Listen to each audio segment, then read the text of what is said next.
and with 7% battery. Here we go. Today's the day I put down a deposit on my tiny house on wheels trailer from Trailer Made Trailers.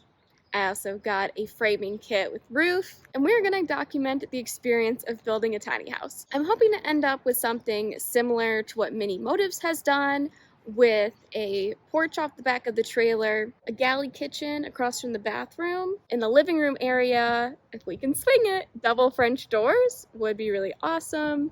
And building a closet extension off of the gooseneck area, which will be where the bedroom is. Usually people don't immediately think about the hidden expenses. Getting company to transport my trailer from Colorado to Michigan during peak summertime was going to cost around $3,000. By renting through Enterprise, even though it will be round trip across probably 4 days, it's still going to be cheaper. So really, I am committing myself to a big adventure this summer. You do have to make all of these decisions, and that might be the actual number one thing that people do not think about when they're building a tiny, is really how many decisions you have to make. Step one. Yeah. Where am I going to put holes in the walls so light comes in and air comes in? Yeah. Building a tiny house is a journey of decisions.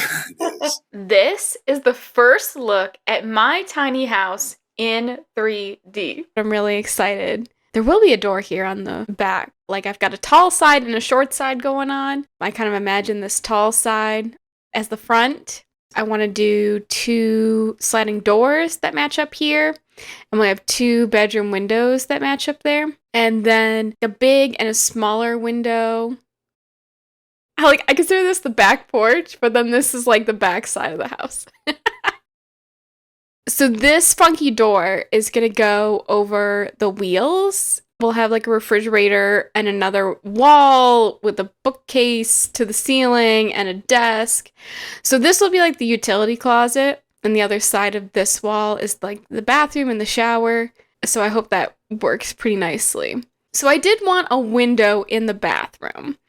And because we're going with a composting toilet, I was like, we can make this easier, make a cutout, put the toilet on some kind of like slide out so we can empty it from the outside. Instead of having to pick it up, drag it through the house and out the back. That just seems so much easier. But I'm really excited for this loft area in green. And we can lower these walls, get a little better view of what that's going to look like. In front of this lofted area, we're going to have storage. We're going to have stairs. We can zoom in. So something like that. Imagine we're inside.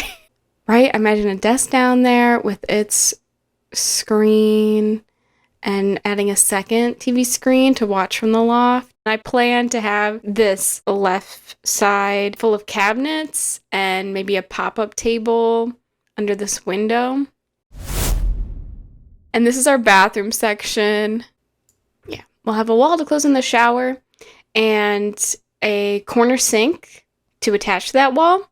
And on the other side of that wall, I'm planning for a corner like shower seat. We'll add a fridge here, and behind that will be a utility closet because we need like water storage. We still have to figure out our heating and cooling and then build in that custom wall / bookshelf. Yeah, tiny living room space. That's why I really wanted to do the double doors. So if I end up settling down somewhere, I can build decks on both sides of the house, even connect it to a little porch here. But I'm really excited with the framing features so far. Like this storage is going to be the main closets for both, and then stairs to get up here. So I'm really excited about that. It's 8 foot wide, 24 feet here in the base, and 7 feet here in the loft. So a total of 31 feet. And we even extended the loft space 2 feet. And it's all going to be cut out of steel instead of wood. This will make it lighter and last longer. Honestly, looking at this, I'm like more aware of how much work I have to do than looking at the 2D sketch. At the 2D sketch, you can picture where all of your furniture can go, and you're like, yeah, it's a cohesive looking thing. Versus looking at what I'm gonna pick up and what I've paid for, you're like, that's it. It's going to be a lot of work to put this frame together. It's going to be work to make it look pretty and add in the detailing. And every item I own that goes into this house will need to have a place. It's crazy that I'm going to be starting to work on that. The process here in the beginning, I think, is going to be the most difficult. Having this frame kit gives me such a huge starting point to be able to just add the roof layers, add insulation, and then exterior aesthetics. Same with the interior, walls and floors, since the subfloor will already be there. All of those things, it's like once you answer a question, it brings another question up and another question up and another question up. Yeah. This tiny house has really been a dream of mine since I was a broke college kid in Orlando, Florida, who never made more than $12 an hour. And it's really what I hoped my channel would be for when I started it and I was practicing making videos of my current job, which was grocery shopping and delivery. I'm planning to leave up all those old videos and those other experimental videos. Feel free to watch them, or don't.